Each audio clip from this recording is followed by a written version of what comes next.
Un appel à la fermeté. Invité mercredi 16 octobre sur BFM TV et RMC, l'ancien Premier ministre Manuel Valls est revenu sur les propos de l'actuel ministre de l'Intérieur, Bruno Retailleau, qui a dit vouloir revenir sur la circulaire Valls de 2012.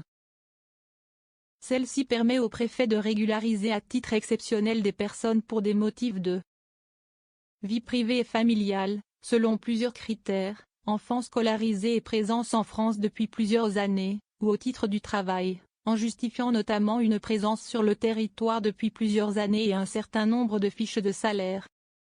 J'imagine qu'il cherche à répondre à une attente forte des Français.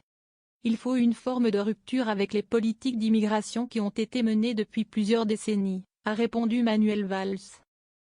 Principe humain et réaliste. Toutefois, l'ancien Premier ministre l'a également assuré, sur la circulaire elle-même. Les principes devront d'une manière ou d'une autre être respectés, appliqués, même si on peut toujours faire évoluer tel ou tel point. La circulaire visait à régler des problèmes insolubles des non-expulsables et régularisables. Des travailleurs clés dans la restauration, le nettoyage, des parents d'enfants scolarisés depuis 3 ans, détaille-t-il encore. Emmanuel Valls d'ajouter, ces principes qui sont humains et réalistes doivent être gérés avec une grande fermeté. Nous n'avons pas besoin d'une nouvelle immigration ou alors avec des quotas par secteur.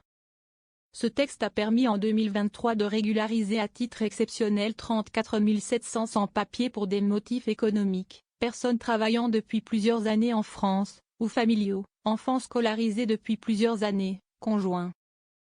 De manière générale, l'ancien Premier ministre l'assure, il faut à la fois renforcer nos frontières nationales et, surtout, les frontières de l'Union européenne.